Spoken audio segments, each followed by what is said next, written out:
اللہ اللہ اللہ اللہ اللہ اللہ اللہ اللہ۔ الحمد للہ رب العالمین والصلاة والسلام علی حبیبہ محمد وآلہ وصحبہ اجمعین۔ اعوذ باللہ من الشیطان الرجیم، بسم اللہ الرحمن الرحیم۔ وَلَهُ مَنْ فِي السَّمَاوَاتِ وَالْأَرْضِ وَمَنْ عِنْدَهُ لَا يَسْتَكْبِرُونَ عَنْ عِبَادَتِهِ وَلَا يَسْتَحْسِرُونَ يُسَبِّحُونَ اللَّيْلَ وَالنَّهَارَ لَا يَفْتُرُونَ۔ اللهم سبحانك لا علم لنا إلا ما علمتنا إنك أنت العليم الحكيم۔ مولاي صل وسلم دائما أبدا على حبيبك خير الخلق كلهم۔ وَلَهُ مَنْ فِي السَّمَاوَاتِ وَالْأَرْضِ، ارض و سما میں جو کچھ بھی ہے وہ سب اللہ کریم کے قبضہ قدرت میں ہے، اس کا اطاعت گزار ہے، اس کی ملکیت ہے ذاتی، کسی کی اس میں کوئی شراکت نہیں۔ اور ہر چیز خواہی نخواہی اس کی اطاعت پہ مجبور ہے، پسند سے اطاعت کرے یا اسے اطاعت پسند نہ ہو، وہ چاہے یا نہ چاہے، بجز اطاعت الہی کی اسے کوئی چارہ نہیں۔ پھر فرمایا بے شمار ایسے ملائکہ ہیں جنہیں قرب الہی نصیب ہے، وہ اس کی عبادت سے نہ تو انہیں کوئی آر آتی ہے اور نہ ہی وہ اس سے تھکتے ہیں۔ یسبحون اللیل والنہار، رات دن کوئی لمحہ ایسا نہیں ہے جب وہ عبادت نہ کر رہے ہوں۔ ان کی حیات، ان کی غذا، ان کی دوا سب ذکر الہی ہے۔ جس طرح ہماری زندگی دل کی دھڑکن سے ہے، سانس کی آمد و شد سے ہے۔ اب کوئی بندہ سانس لیتے نہیں تھکتا، شکم مادر سے دل کی دھڑکن شروع ہوتی ہے تو ساری زندگی دم واپسی تک وہ دھڑکتا رہتا ہے، اس میں کوئی انقطاع نہیں آتا۔ اس طرح سے اللہ کریم نے کچھ ملائکہ پیدا کر دیے ہیں جو صرف عبادت ہی کرتے رہتے ہیں۔ مفسرین کرام فرماتے ہیں کچھ ہیں جو قیام میں ہیں اور ہمیشہ قیام میں رہیں گے، کچھ رکوع میں ہیں اور ہمیشہ رکوع میں رہیں گے، کچھ سجدے میں ہیں اور ہمیشہ سجدے میں رہیں گے۔ تو یہ ذکر ہو رہا ہے انسان کو جب یہ پسند و ناپسند پہ اختیار دیا گیا، وَهَدَيْنَاهُ السَّبِيلَ اما شاکرا و اما کفورا، ہم نے راستہ دکھا دیا ہے، انسان کو اختیار دیا ہے کہ وہ شکر کی راہ پسند کرتا ہے یا ناشکری۔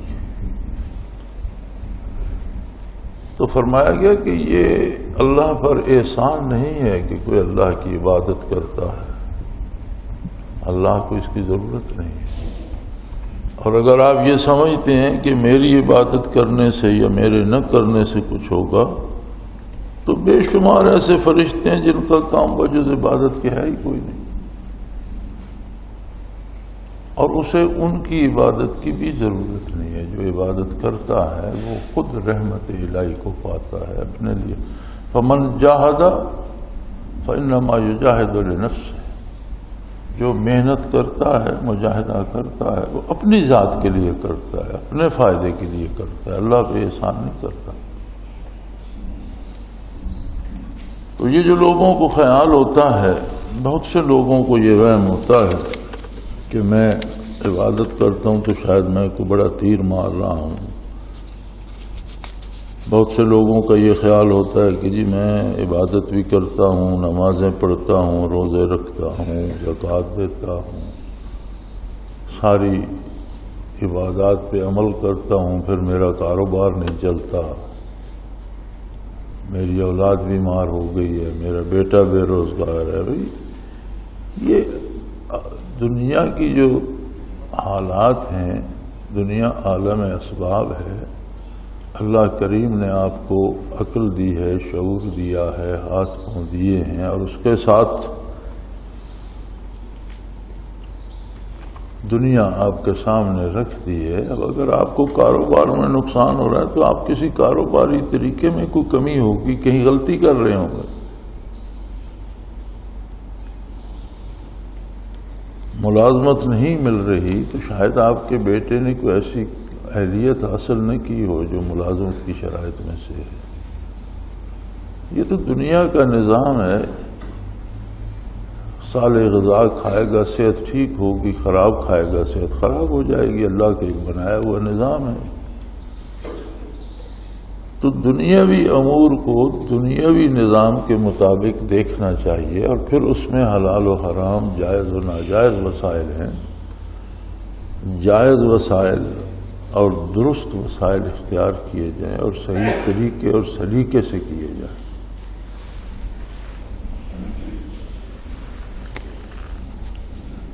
مثلاً آج 2-3 دن سے بڑی بحث چل رہی ہے ٹیلی ویژن پر،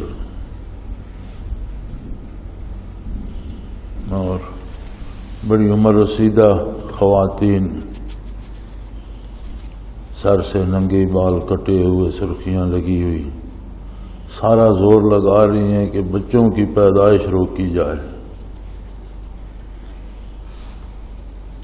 میرا خیال ہے بچوں کی پیدائش روکنے کی بجائے یہ جو 80 سالہ خواتین شور کر رہی ہیں، ان کو کیوں نہ قبر میں اتار دیا جائے. کچھ تو آبادی کم ہوا، اب ان کا کیا کام ہے؟ یعنی کوئی ان سے پوچھے کہ تمہاری 75, 80, 90 سال عمر ہے تو کم از کم تم تو جگہ خالی کرو، پیچھے آنے والوں کو جگہ ملے. آنے والوں کو روکنا چاہتی ہو تو تمہیں جانا تو ہے. اب 90 سال یا 80 سال کی عمر میں کیا کر رہی ہو؟ دھکے کھا رہی ہو.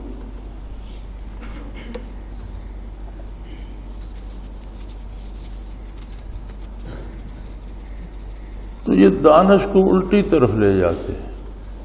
آبادی بڑھ گئی. نبی کریم صلی اللہ علیہ وسلم نے آج سے 1400 سال پہلے اس کا علاج بتایا تھا. آپ کے ارشادات عالی کا مفہوم ہے، آپ کے ارشادات میں موجود ہے کہ شہروں کو بڑھنے نہ دو. اگر سمجھتے ہو کہ ایک شہر گنجان ہو گیا تو اس کے ساتھ دوسرا شہر بسا لو، کچھ فاصلے پہ تیسرا بسا لو. شہروں کی آبادی کو اتنا نہ بڑھاؤ کہ تمہارے لیے مسئلہ پیدا ہو جائے. کتنا سہل علاج ہے آج بھی کہ اب شاہ درہ سے شروع ہوتا ہے لاہور اور قصور جا کر ختم ہوتا ہے.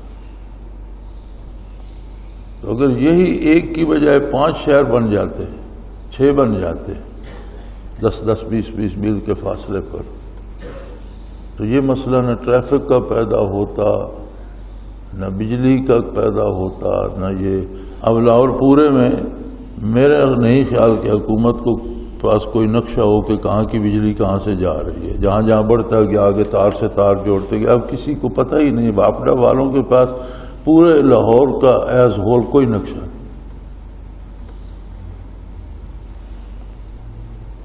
لیکن انہیں ایک مصیبت کھائے جا رہی ہے کہ انہوں نے وہ کرنا ہے جو مغرب والے کہتے ہیں. تو کوئی انہیں بتا دے کہ عرب کی سرزمین بھی یہاں سے مغرب ہی میں ہے. اگر مغرب ہی سے پوچھنا ہے تو نزدیک سے پوچھ لو، اتنے دور کیوں جاتے ہیں. کتنا خوبصورت حل بتایا نبی کریم صلی اللہ علیہ وسلم. سیدنا فاروق اعظم رضی اللہ تعالیٰ عنہ نے پہلی دفعہ فوجی چھاونیاں بنوائیں اور انہیں شہروں سے الگ کر دیا. 5-7-10 میل کے فاصلے پہ ہوتی تھی. اب دیکھ لیں آپ کی چھاؤنیاں اسی طرح پر بنتی آ رہی ہیں. انگریزوں نے دور بنائی تھی, اب شہر بڑھتے بڑھتے وہ درمیان میں آ گئی. ایک نیا مسئلہ پیدا ہو گیا, کوئی آ رہا ہے کوئی جا رہا ہے. نہ فوجی بچ سکے سول کی در اندازی سے, نہ سول محفوظ ہے فوجی گاڑیوں کی اس دنادن سے.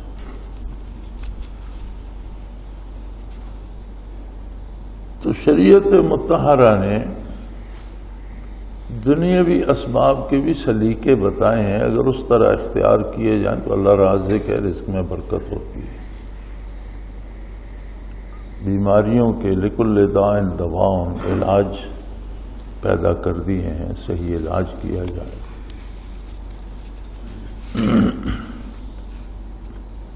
دنیاوی امور کفار کے بھی صحیح ہوتے رہتے ہیں جب وہ صحیح اسباب اختیار کرتے ہیں, تو دنیاوی نتیجہ انہیں بھی ملتا رہتا ہے.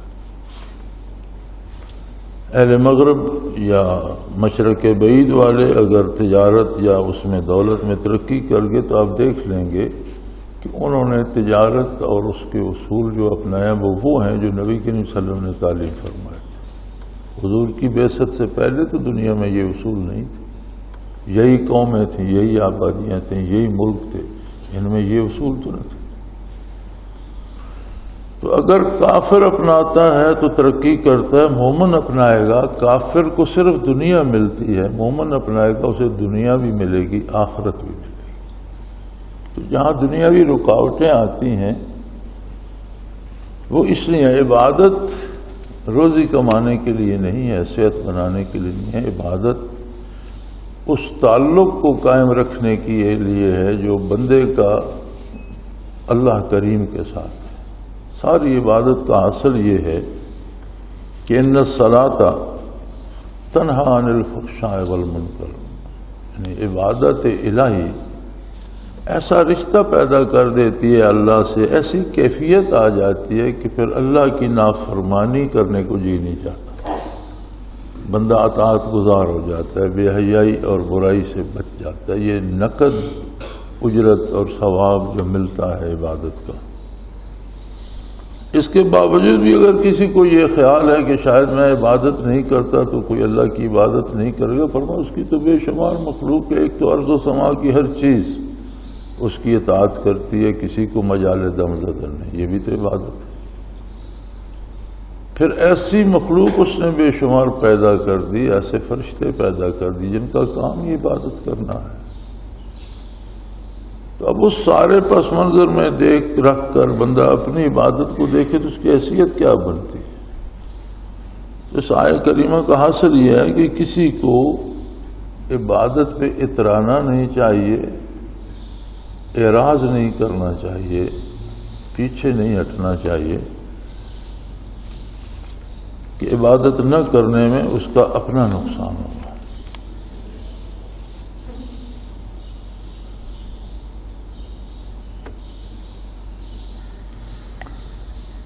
یہ رموز دل کے بارے میں ہیں کچھ سوال کہ لطیفہ قلب کے بارے میں لکھا ہے کہ یہی وہ لطیفہ ہے جو حکومت کرتا ہے, اسی میں خواہشات پیدا ہوتی ہیں, آرزویں بنتی ہیں. پھر نفس کے بارے میں لکھا ہے انسانی زندگی کی نکیل نفس کے ہاتھ میں ہے. اگر لطیفہ قلب خواہشات کا مرکز ہے تو نفس کو خواہش کا منبع کیوں کہا گیا؟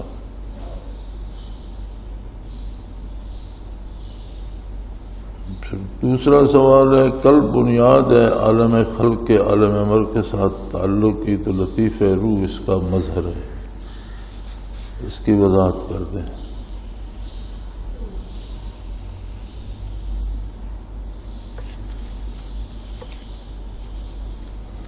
میرے خیال یہ تو ہر آدمی جانتا ہے, اچھا کرتا ہے یا برا اس سے پوچھا جائے ایسا کیوں کیا, کہتے میرا دل چاہتا ہے, میرے دل میں یہ بات آئی میں نے کر دی.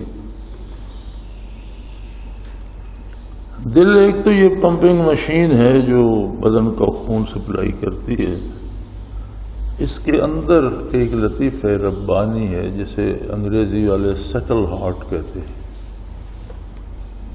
جو عالم امر سے ہے. اب انسان دو چیزوں کا مجموعہ ہوا, عناصر اربع جن کے نتیجے میں نفس پیدا ہوا یہ ایک ہو گئے، اور لطائف ربانی جو عالم امر سے ہیں اور روح، یہ دو چیزوں کا مجموعہ ہے انسان۔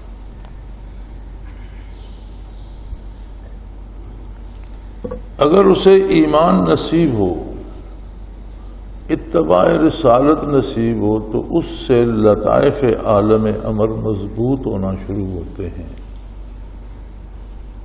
اور ان دونوں میں سے ایک کی قوت دوسرے کی کمزوری ہے۔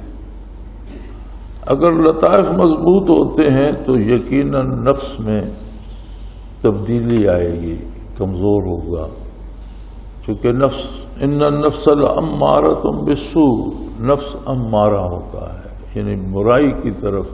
دنیاوی لذات اس کی مقصد ہوتی ہیں، مادی خواہشات اور لذات اس کا مقصد ہوتی ہیں، اسے حلال حرام جائز ناجائز سے سروکار نہیں ہوتا، وقتی لذات کا شیدا ہوتا ہے، مادی وجود کا حصہ ہے۔ لیکن جب نور ایمان پیدا ہوتا ہے لطیفے قلب میں اور وہ طاقت پکڑتا ہے، تو پھر نفس امارہ سے لوامہ بن جاتا ہے۔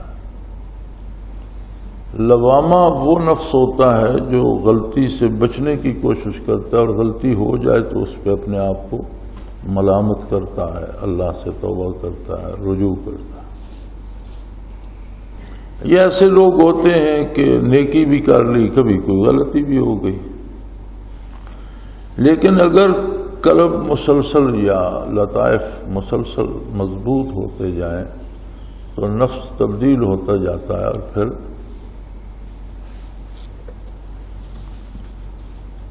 مطمئنہ بن جاتا ہے۔ یا ایتھا النفس المطمئنہ ارجعی الی ربک راضیۃ مرضیہ، پھر نفس مطمئنہ ہو۔ مطمئنہ سے مراد یہ ہے کہ وہ اللہ کی رضا پہ راضی، پھر اس کی خوشی رضا باری اور اطاعت حق میں ہو جاتی۔ تو اس طرح سے انسانی زندگی سیدھے راستے پہ کامیابی سے ہمکنار ہوتی ہے۔ لیکن اگر لطائف اور قلب کی طرف غفلت آ جائے، جو اکثر ہوتی ہے، چونکہ دنیا کو دنیا کیوں کہا گیا ہے؟ دنیا کا مطلب قریب ترین چیز، یہ عالم دنیا جو ہے یہ نگاہوں کے سامنے محسوس کیا جا سکتا ہے، چکھا جا سکتا ہے، اس کی لذات فوری ہیں۔ آخرت کی نسبت یہ بالکل سامنے ہے، آخرت نگاہوں ظاہری نگاہوں سے پوشیدہ ہے۔ پھر انسانی اجزاء بدن، اس کے ساتھ نفس مل کر اگر روح میں قوت نہ ہو تو انسان میں بھی خصوصیات حیوانیت غالب آ جاتی، اس کا کردار حیوانوں کی طرح ہو جاتا ہے۔ پیٹ بھرنا ہے، حلال حرام جائز ناجائز اپنا پرایا اس کی فکر نہیں، جہاں کوئی چیز چارہ نظر آیا وہاں سے پیٹ بھر لیا۔ بچے پیدا کرنے ہیں، زندگی بسر کرنی ہے،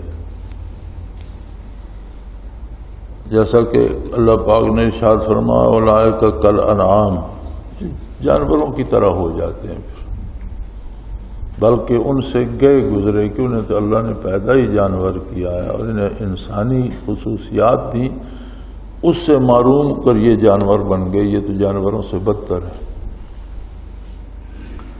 لیکن اگر قلب میں حیات ہو، قلب کی حیات نور ایمان ہے،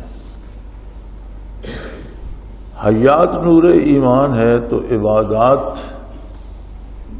اس کا رزق ہے، اور یاد الہی، ذکر الہی اس کی منزل، مقصد، راستہ سب کچھ ہے۔ اگر ذکر قلبی نصیب ہو جائے، جو ثمر ہے عبادات کا، ثم تلین جلودہم وقلوبہم الی ذکر اللہ، اللہ کی اطاعت کرتے کرتے ان کے قلوب سے لے کر جلد تک سارا بدن ہر ذرہ اللہ اللہ کرنے لگتا۔ تو انبیاء کی صحبت اور انبیاء کی نظر پاک میں یہ قوت ہوتی ہے کہ بنور ایمان جسے ایک نگاہ نصیب ہو گئی وہ تمام منازل طے کر کے شرف صحابیت پر فائز ہو گیا. اب کوئی غیر صحابی اس کی عظمت کو نہیں پا سکتا. تو یہ قوت جب قلب میں آتی ہے تو پھر نفس تبدیل ہونا شروع ہو جاتا ہے اور پھر وہ قلب کی تائید کرنے لگتا ہے. اور اگر قلب نور ایمان سے، برکات نبوت سے، یاد الہی سے، ذکر الہی سے محروم رہے تو پھر وہ کمزور ہوتا ہوتا مر جاتا ہے اور نفس کلی طور پر حکمران ہو جاتا ہے. نبی کریم صلی اللہ علیہ وسلم نے فرمایا کہ کوئی گناہ کرتا ہے تو دل پر ایک سیاہ نقطہ پیدا ہوتا ہے. رجوع اللہ نہیں کرتا، مزید برائی ہی کرتا چلا جاتا ہے تو سیاہی بڑھتی جاتی ہے، حتیٰ کہ جب سارا قلب سیاہ ہو جاتا ہے تو پھر ایمان بھی چلا جاتا ہے. اب آپ دیکھتے ہیں کہ ایک ایک گھر میں کتنے مذاہب ہو گئے ہیں. باپ صحیح العقیدہ مسلمان تھا، اولاد نے کچھ اور عقیدے اپنا لیے، ایک بھائی کا کچھ اور ہے، دوسرے کا کچھ اور ہے. کیوں؟ عقائد رہے نہیں، دل سیاہ ہو گئے، حیات قلبی سے محروم ہو گئے. اب نفس نے جدھر چاہا کہ ادھر سے مجھے کچھ دنیا ملے گی، پیسہ ملے گا، شہرت ملے گی، جدھر اس نے چاہا ادھر کھینچ کر لے گئے. تو یہ کشمکش حیات ہے. دونوں قلب بھی اور نفس بھی اپنے اپنے اجزاء کے امام ہیں اور آپس میں ان کی ساری زندگی چلتی رہتی ہے. خواہشات دل ہی میں پیدا ہوتی ہیں، لیکن ان کے تکمیل کے ذرائع پھر اگر نفس امام ہو جائے تو وہ تلاش کرتا ہے، پھر وہ جائز ناجائز کی پرواہ نہیں کرتا. اور اگر دل حاکم ہو جائے تو خواہشات دل ہی میں پیدا ہوتی ہیں، لیکن پھر وہ اپنے طریقے سے ان کی تکمیل کرتا ہے جو سنت رسول اللہ صلی اللہ علیہ وسلم کے مطابق ہوتا ہے.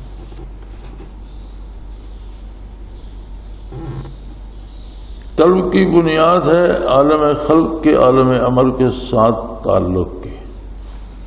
اگر یہ لطیفہ ربانی یہ روح کی اساس ہے. اگر روح جو عالم امر سے وجود میں بھیجی گئی اس کا واپس عالم امر سے رابطے کا کوئی راستہ ہے تو یہ لطیفہ قلب ہے. لطیفہ روح اس کا مظہر اس طرح سے ہے کہ لطیفہ روح یا روح کا بدن کے ساتھ ملنا عملی زندگی کے میدان میں لے جاتا ہے، اور بدن اور روح مل کر جب کام کرتے ہیں تو حیات کا اظہار ہوتا ہے کہ یہ زندہ ہے. کوئی بستر مرگ پر پڑا صرف سانس لے رہا ہو، پانی کا ایک چمچ پی رہا ہو تو بھی کچھ کر رہا ہے، یہ ہوتا ہے کہ یہ زندہ ہے. ان سب چیزوں سے رک جائے تو زندگی کا کوئی وجود نہیں ملتا. تو یہ چیزیں مربوط ہیں، صرف آپ کے مطالعہ میں کمی ہے، ان میں کوئی ابہام بھی نہیں ہے اور کوئی ان کی وضاحت کی میں نے ضرورت نہیں سمجھی. یا کسی کو اللہ توفیق دے تو اس کی شرح لکھ دے.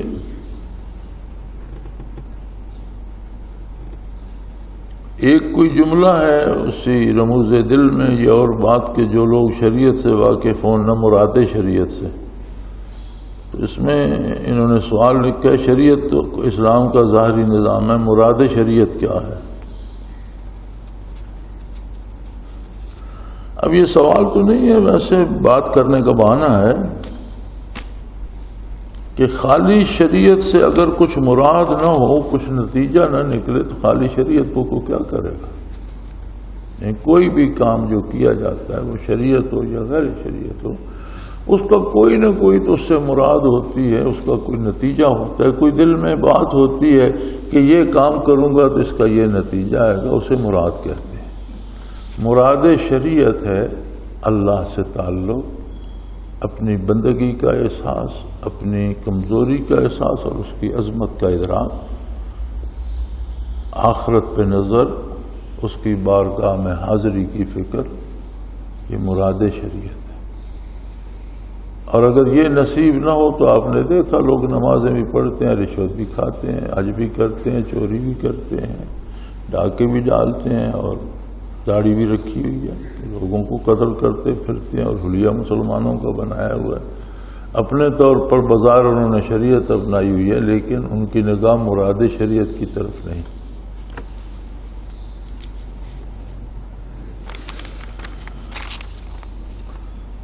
یہ ایک سوال ہے، بینک میں کہا جاتا ہے کہ نفع نقصان کی بنیاد پر شراکت کریں، ہم آپ کو نفع میں سے منافع دے رہے ہیں، تو ایسی صورت میں یہ پیسہ لینا درست ہے؟ بھائی میں تو اس بینک کے نظام سے واقف ہی نہیں ہوں۔ بینک کے ساتھ تعلق ضرور ہوتا ہے، پیسے بینک میں ہم بھی رکھتے ہیں، لیکن بغیر سود کے رکھتے ہیں اور بغیر لین دین کے رکھتے ہیں، ہم سے تو الٹا وہ چارجز لیتے ہیں۔ وہ کہتے ہیں نفع نقصان ہے تو یہ ان کی ذمہ داری ہے، آپ مانتے ہیں تو آپ کی ذمہ داری ہے، یا کسی ایسے بندے سے پوچھیں جو بینکنگ سسٹم سے واقف ہو۔ مجھے اس میں جو بات بندے کو پتہ نہ ہو اس خواہ مخواہ رائے دینا درست نہیں ہوتا۔ وآخر دعوانا ان الحمدللہ رب العالمین۔ الحمدللہ رب العالمین والصلاة والسلام علی حبیبہ اللهم ربنا لا تقتلنا بغضبك ولا تهلكنا بعذابك واعف عنا قبل ذلك اللهم ربنا لا تسلط علينا من لا يرحمنا أنت ولينا في سفرنا وحضرنا في مالنا وأهلنا أنت ولينا في الدنيا والآخرة توفنا مسلمين وألحقنا بالصالحين اللهم ربنا أتمم لنا نورنا واغفر لنا ذنوبنا وقنا عذاب النار وصلی اللہ تعالی علی حبیبہ محمد۔ اللہ اللہ اللہ اللہ اللہ اللہ اللہ اللہ۔ حضرت امیر محمد اکرم آوان مد ظلہ العالی دارالعرفان منارہ ضلع چکوال میں سالہ سال سے قرآن و حدیث کے اوپر خطابات کر رہے ہیں اور سلسلہ نقشبندیہ اویسیہ کے مطابق لوگوں کو ذکر الہی کی تربیت دے رہے ہیں۔ وہ قرآن پاک کی تفسیر ترتیب وار بیان کر رہے ہیں۔ تفسیر قرآن کو وہ موجودہ ملکی اور بین الاقوامی حالات کے مطابق بیان کرتے ہیں۔ موٹر وے سے کلر کہار کے انٹرچینج سے نکلتے ہوئے کلر کہار کی جھیل سے ہوتے ہوئے میانی، بوچھال اور نور پور سے گزرتے ہوئے دارالعرفان منارہ پہنچ سکتے ہیں۔ حضرت امیر محمد اکرم آوان نے بچیوں اور بچوں کی دینی اور دنیاوی تعلیم کے لیے سقارہ اکیڈمی کے نام سے ایک درسگاہ بھی قائم کی ہے، جس کا افتتاح ملک پاکستان کے صدر جنرل محمد ضیاء الحق نے اپنے دست مبارک سے کیا تھا۔ وہ تمام احباب جو اسلام کی طلب رکھتے ہیں ان سے گزارش ہے کہ دارالعرفان منارہ ضلع چکوال میں امیر محمد اکرم آوان صاحب کے خطابات سے مستفید ہوں۔ وہ ہر جمعے کو نماز سے پہلے بیان فرماتے ہیں۔ ہر ماہ کی پہلی اتوار کو ماہانہ اجتماع ہوتا ہے جس میں آپ خصوصی خطاب فرماتے ہیں اور پاکستان کے چاروں صوبوں سے احباب اس اجتماع میں شرکت کرتے ہیں۔ اس کے علاوہ یہاں سال میں 2 مرکزی اجتماعات بھی ہوتے ہیں، ایک رمضان المبارک میں اعتکاف کا اجتماع اور دوسرا جولائی اور اگست میں 40 دن کا اجتماع ہوتا ہے جس میں روحانی تربیت کی جاتی ہے۔ اپنا خون سیماب دے کر اتنا ہم کر جائیں گے، نام آقا کا چمن میں پھر رقم کر جائیں گے۔